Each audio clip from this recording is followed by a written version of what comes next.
매일성경 묵상 나눔입니다. 2월 14일 화요일입니다. 오늘 묵상하는 본문은 마태복음 11장 1절에서 10절입니다. 본문을 읽습니다. 예수께서 12제자에게 명하기를 마치시고 이에 그들의 여러 동네에서 가르치시며 전도하시려고 거기를 떠나가시니라.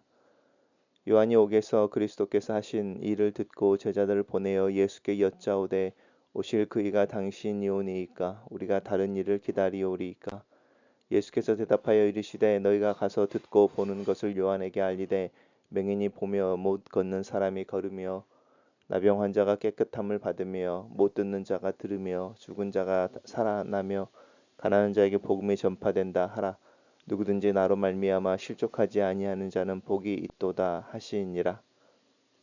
그들이 떠나가며 예수께서 무리에게 요한에 대하여 말씀하시되 너희가 무엇을 보려고 광야에 나갔더냐. 바람에 흔들리는 갈대냐. 그러면 너희가 무엇을 보려고 나갔더냐. 부드러운 옷 입은 사람이냐. 부드러운 옷 입은 사람들은 왕궁에 있느니라. 그러면 너희가 어찌하여 나갔더냐. 선지자를 보기 위함이었더냐. 옳다. 내가 너희에게 이르노니 선지자보다 더 나은 자니라. 기록된 바 보라 내가 내 사자를 내 앞에 보내어 그가 내 길을 내 앞에서 준비하리라 하신 것이 이 사람에 대한 말씀이니라. 오늘의 본문은 네 개의 단락으로 나눠져 있습니다. 첫 번째 단락입니다. 이제 예수님께서 12제자들을 파송하시면서 말씀하셨던 그 내용을 마치시고 당신도 직접 전도하기 위해 그 말씀을 나누시던 장소를 떠나가십니다. 단락을 요약해 보겠습니다. 예수께서 12제자에게 명하기를 마치시고 여러 동네에서 가르치시며 전도하시기 위해 거기를 떠나신다. 이렇게 정리했습니다. 그때에 이제 요한이 감옥에 갇혀 있습니다. 요한은 헤롯 갈릴리를 통치하던 헤롯 왕이 어, 잘못한 것을 지적하다가 그 잘못한 것에 대해서는 우리 인터넷을 검색해 봐서 좋을 것 같습니다. 옥에 갇혀 있었습니다. 아직은 죽기 전이었죠.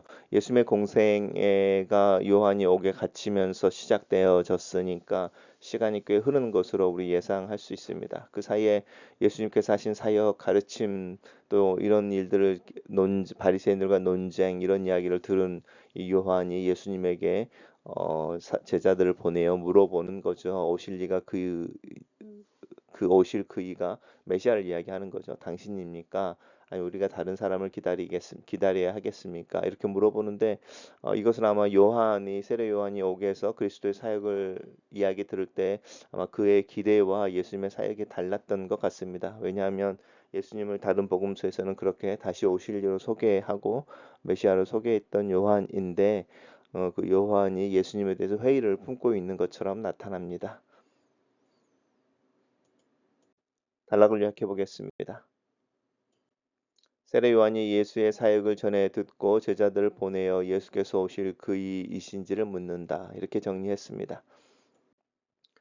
예수께서 그 제자들에게 요한의 제자들에게 대답하십니다. 다른 이야기는 하지 않고 우리가 누가복음에서는 나사렛 선언이라고 알려져 있는 이사야서의 본문을 인용하십니다.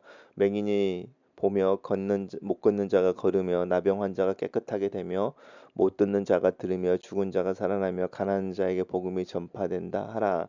이 희년에 대한 선포이죠.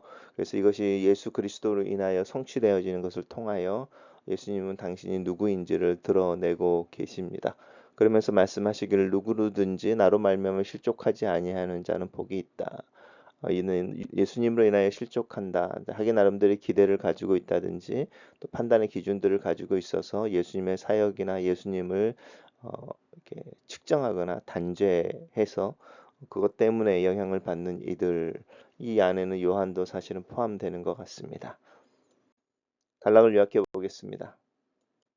예수께서 대답하시되 맹인이 보며 못 걷는 사람이 걸으며 나병 환자가 깨끗함을 받고 듣지 못하는 자가 들으며 죽은 자가 살아나며 가난한 자에게 복음이 전파된다 하라라고 하신다. 이렇게 정리했습니다.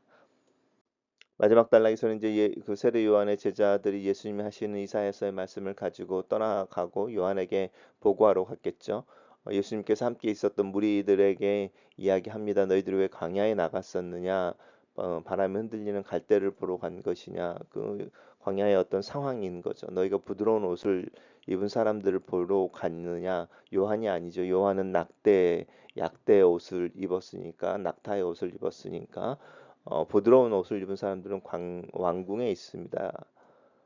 그럼 너희가 무엇을 보러 갔느냐? 선지자를 보러 간 것이 아니었느냐? 이제 세례 요한은 선지자인데 선지자보다 더 나은 자다 이렇게 말씀하십니다. 다른 복음서에서는 이제 천국에 있는 이 세상에서 가장 큰 자이며, 근데 그런 이 세상에서 그렇게 하나님 앞에 큰 일을 하는 자도 천국에 가면 가장 작은 자가 될 것이다 이렇게 말씀하시는 부분도 있죠. 더 나은 자다. 그리고 동일하게 이야기합니다. 내 앞에 와서 내 길을 준비하리라고 했던 그 말씀이 세례 요한을 통하여 이루어졌다 이렇게 말씀하십니다. 단락을 요약해 보겠습니다. 예수께서 요한은 자기 앞에 오는 사자이며 길을 준비하는 자라고 선언하신다. 이렇게 정리했습니다. 매일 성경 묵상 나눔입니다. 예수께서 그 옛날 이사야 선지자를 통해 선포된 치유와 회복의 사역을 성취하십니다. 눈먼이가 보고 걷지 못하는 이가 걸으며 나병 환자가 깨끗함을 받고 듣지 못하던 이가 들으며 죽은 이가 살아나고 복음이 전파됩니다. 사탄의 세력이 물러가고 죽음의 증상이 사라지는 일입니다. 거절하는 자를 향한 심판은 지연되었지만 예수님을 영접한 자에게는 이미 하나님 나라가 임하기 시작한 것입니다. 세상의 메시아 예수님을 소개하고 싶습니까? 주를 향한 우리의 순종과 이웃을 향한 섬김을 통해 그의 나라의 현존과 왕의 권능을 보여줍시다. 요한은 예수님이 하는 일을 듣고는 그가 자신이 기다리던 그리스도 즉 메시아인지 확신할 수 없어서 제자들을 보내어 확인합니다. 그가 메시아라면 알곡과 축정일을 가르는 심판을 단행하시고 의인들은 구원하여 다른 시대를 열어줄 것이라고 믿었습니다. 하지만 요한이 들은 것은 기적을 행하시고 심판을 받아 마땅한 죄인들과 함께 식사한다는 소식이었습니다.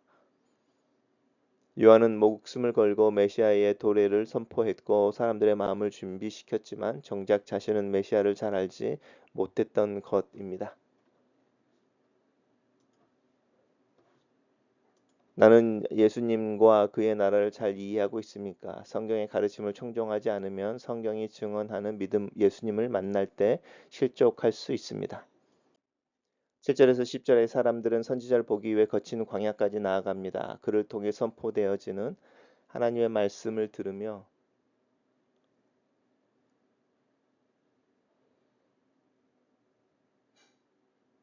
말씀을 들으러 나아간 것입니다. 하지만 사실 그들은 광야까지 굳이 갈 필요가 없었습니다. 그들 앞에 요한보다 더 크신 이가 있기 때문입니다. 그들이 주목해야 했던 것은 선지자 요한이 전한 메시지였고 그가 예비했던 메시아였습니다.